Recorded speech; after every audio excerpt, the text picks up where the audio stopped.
বাবা এখানে এসে শুনলাম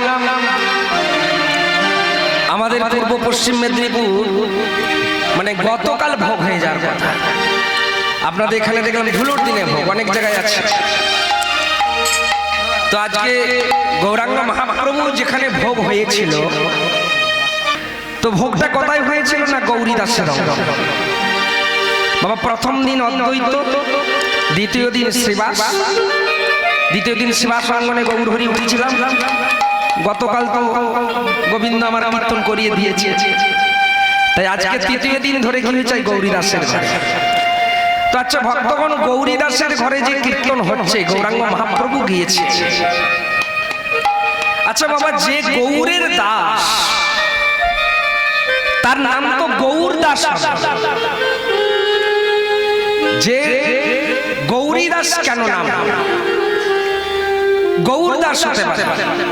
গৌরী তোমার মেয়ে ছিলেন না, বলে না গৌরী মা দুর্গার নাম গৌরী।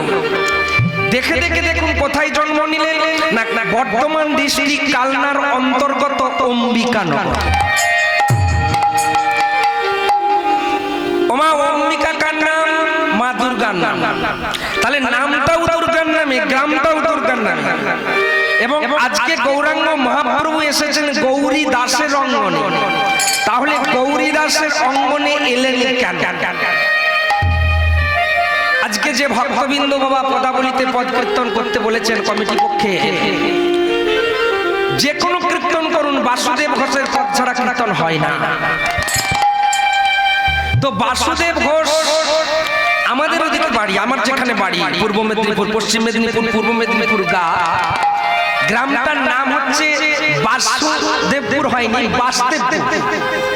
ভাগবতে লেখা আছে তাম্রলিপ্ত গ্রাম।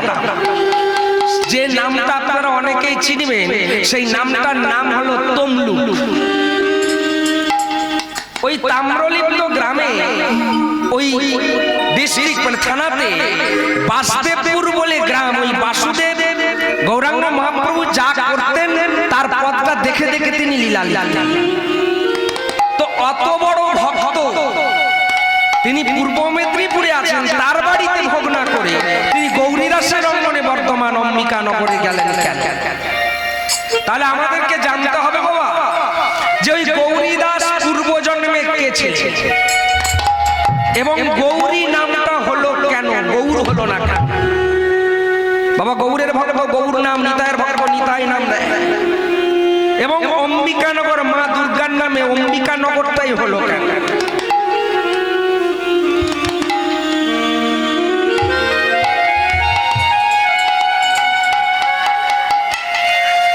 তো গৌরী দাসের নাম হলো গৌরী কেন, অম্বিকা গ্রামটার নাম হলো কেন আমরা শুনবো।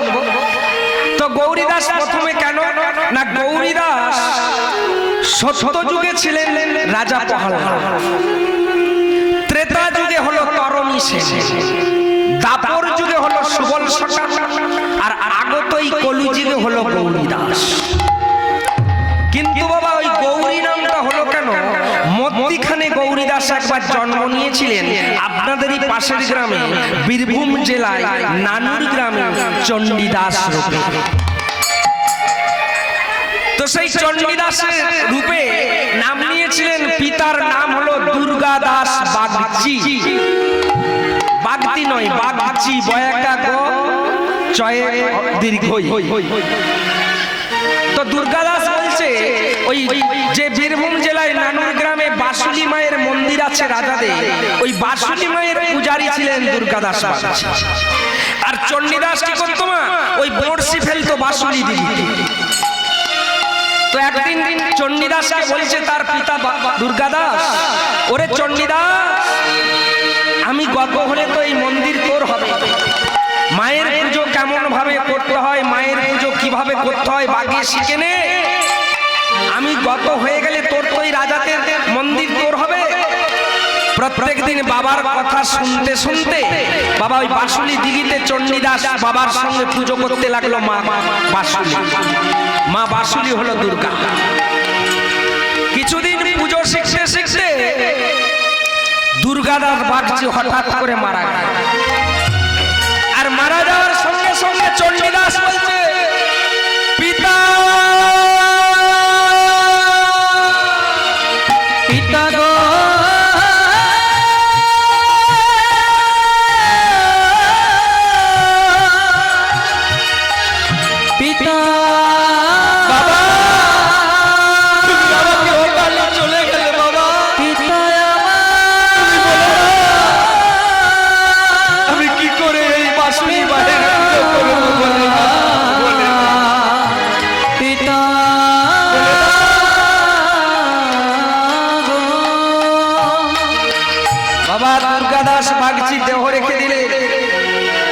বাসুলি মায়ের ভার পড়ে গেল চণ্ডীদাসের উপরে।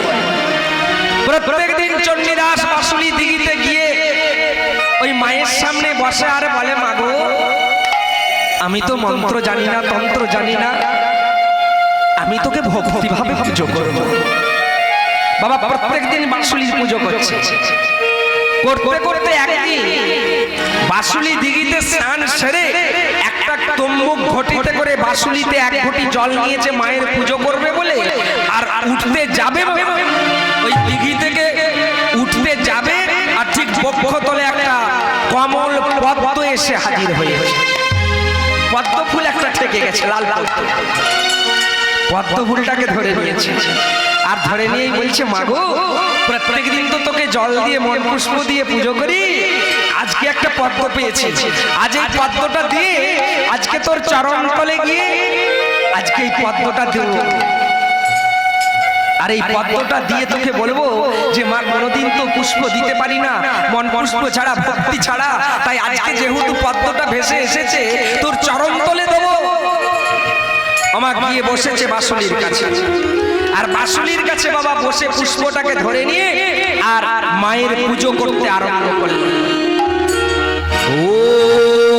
ওম সর্বমঙ্গল মঙ্গলে শিবে সর্বার্থ সাধিকে শরণ্যত্তর মাকে গৌরী নারায়ণী নমস্তুতে সৃষ্টি সৃষ্টি বিনাশানং শক্তি ভূতে সনাতনী গুণাশ্রয়ী নমো নারায়ণী নমস্তুতে দেহি সেবে প্রদস্ত বল্লভ দেবী চতুরে ভুজান কারকঙ্গিনী সদ্যস্য প্রসীদিনী দেবী মে নারায়ণী নমস্তুতে তপ্তস্য দেবী মে ভক্তঙ্গ পরালবদনে শিরমন্নমালা বিভূষণে রুদ্রান চান্দ পুণ্যমালা বিভূষিতে নমস্তস্যৈ নমস্তস্যৈ নমস্তস্যৈ নমো নমঃ ইয়া দেবী সর্বভূতেষু মাতৃরূপেণ সংস্থিতা নমস্তস্যৈ নমস্তস্যৈ নমস্তস্যৈ নমো নমঃ ইয়া দেবী সর্বভূতেষু মাতৃরূপেণ সংস্থিতা নমস্তস্যৈ নমস্তস্যৈ নমস্তস্যৈ নমো নমঃ ইয়া দেবী সর্বভূতেষু মাতৃরূপেণ সংস্থিতা নমস্তস্যৈ নমস্তস্যৈ নমস্তস্যৈ নমো নমঃ ইয়া দেবী সর্বভূতেষু বুদ্ধিরূপেণ সংস্থিতা নমস্তস্যৈ নমস্তস্যৈ নমস্তস্যৈ নমো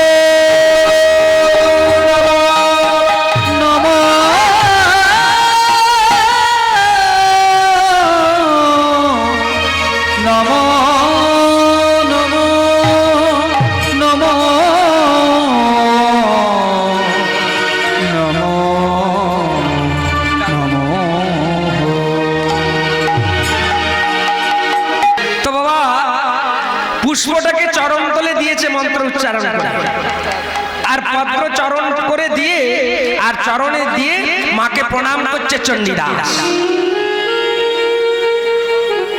মাকে চণ্ডীদাস প্রণাম করে উঠেই দেখছে বাবা মায়ের চরণের ফুলটা মাথা, চরণে পুষ্পটা দিয়েছে চণ্ডীদাস, পুষ্পটা একবারে মস্তক, আর মস্তকে চণ্ডীদাস পুষ্পটা দেওয়ার সঙ্গে সঙ্গে মাকে বলছে, চণ্ডীদাস বলছে, ও মা আমি যে তোর চরণে দিলাম তোর পুষ্পটা মস্তকে কি করে গেল? মাকে জিজ্ঞাসা করছে, বল বল বল বল, তাদেরকে পদকর্তা পদ বর্ণনা করছে। কি বলছে গো? আমার চণ্ডীদাস চরণতল থেকে উঠেই মায়ের পদম দর্শন করে বলছে, ও গো আখি মেলি চণ্ডীদাস, ও গো দেখে চরণে,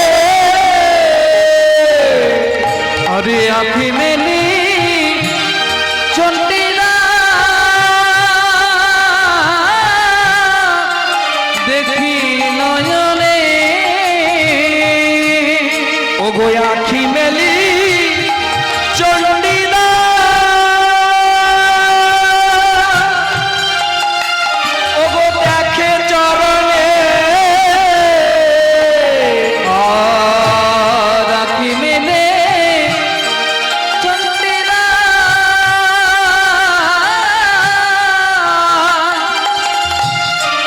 দেখি নয়নে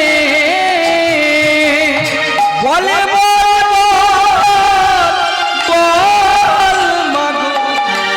কমল গেল শিরে কেমন আরে বল গো দেখো কেমন গেল শিরমনে বলে বলে বল মা বলে গো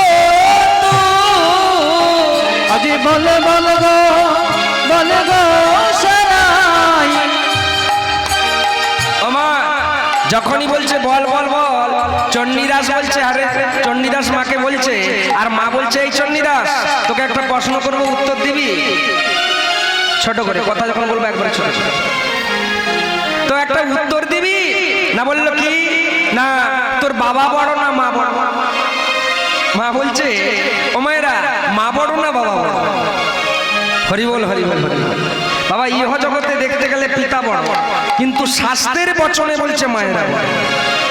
এত পুরুষ ছিলাম কেউ নয় শাশুড়কে বধ করতে পারি। আমরা পুরুষ তো কেউ নয়, আমরা সবাই নয়, একমাত্র আদি অনাদি সচ্চিদানন্দ গোবিন্দ আমার পুরুষ। তিনি ছটা ঐশ্বর্যকে ধরে রেখেছেন, কাম ক্রোধ লোভ মোহ মাৎসর্য ঐশ্বর্য বীর্য। আমরা দুটো জিনিসকে সহ্যের ধরে রাখতে পারি, কামিনী কাঞ্চন, তার জন্য আমরা পুরুষ হতে পারলাম না। না না, আর একমাত্র শ্রীকৃষ্ণ ভগবান সবকে ধরে রেখেছে বাবা, তার জন্য তিনি পুরুষ, তিনি সকলের পুরুষ। তিনি 1600 গোপিনীকে নিয়ে উলঙ্গিনী করে নিত্য রাস করেছেন, কামের উদ্ভব হয় না বাবা। তাই চণ্ডীদাসকে বলছে তোর মা বড় না বাবা বড়? চণ্ডীদাস শেষে এসে বলছে ও মা আমার তো বাবা বড় না। বলছে এইটা চরণটাই যে পুষ্প দিয়েছিস, এটা যে তোর পিতার চরণের, সবার পিতার চরণের পুষ্প রে, পুষ্প রে বাবা। ওইখানে একজন বৈষ্ণব ছিল, রাজাদের জন্য কৃষ্ণ পূজা করতে পারত না বাসুলি গ্রামে। ওই নানুর গ্রামে না কৃষ্ণ পূজা করাই, রাত্রিতে কৃষ্ণ পূজা করত। সেই ভক্তের নাম হলো মাধব।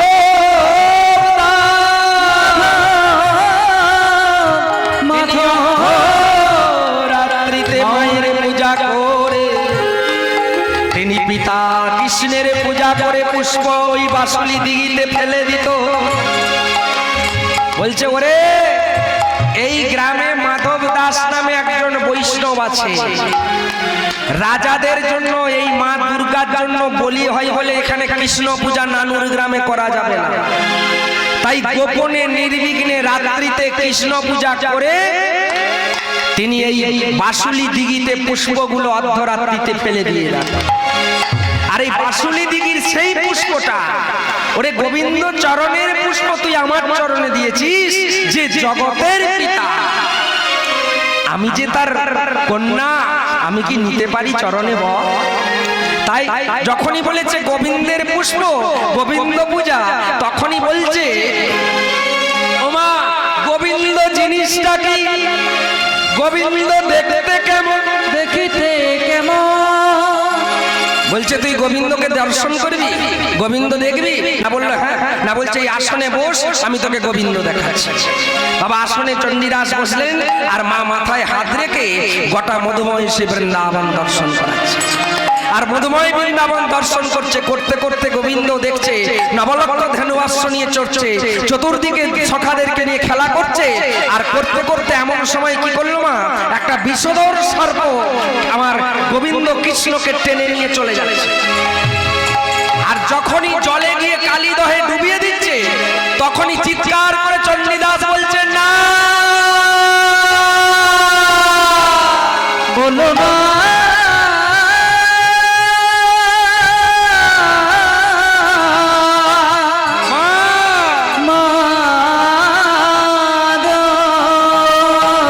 আমার গোবিন্দকে যে মা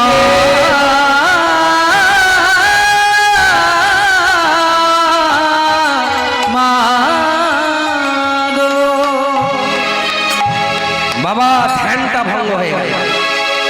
আর যখনই ধ্যানটা ভঙ্গ হয়ে গেল মা, দৈববাণী হলো বাসুলি মা বলল, গোবিন্দকে দর্শন করলি? না বললো হ্যাঁ। না বলছে মা আমার একটা মনের আশা পূর্ণ করবি? না বলছে কি? না আমি পরজন্মে যখন জন্ম নেব গোবিন্দ যেন আমার গৃহে চরণ ধুলি দেয়, আমি যেন একদিন অন্তত সেবা নিতে পারি। তথাস্তু। আর ও মা আরেকটা আমার আবেদন রাখবি নাকি? না ওই গোবিন্দের সঙ্গে তুই সেই গ্রামে গেল থাকি। বলছে তথাস্তু, তোর পরজন্মে নাম হবে গৌরী দাস। আমাকে পুজোয় সন্তুষ্ট করেছিস, আমার নাম গৌরী, সেই জন্য তোর নাম নিলাম গৌরী। আর তোর মনস্কামনা পূর্ণ করার জন্য সেদিন যাবে গৌর হরি তোর সেবা নিতে গৌরী দাস। আমি জোর রূপে বর্ধমান ডিস্ট্রিক্ট অন্তর্গত কালনার, নাম হবে অম্বিকা নগর। আজকে বাবা সেই অম্বিকা নগরে গৌরী দাসের অঙ্গনে গৌর হরি নৃত্য করছে, আর নৃত্য করতে করতে বলছে একবার কৃষ্ণ নাম বল, আমার নাম হবে। বললো নাম ছাড়া গতি নাই এই জীবনে, জীবনে আর পিতার দক্ষিণ চরণে মাতা নাই হয় কভু তীর্থ দর্শনে। তীর্থ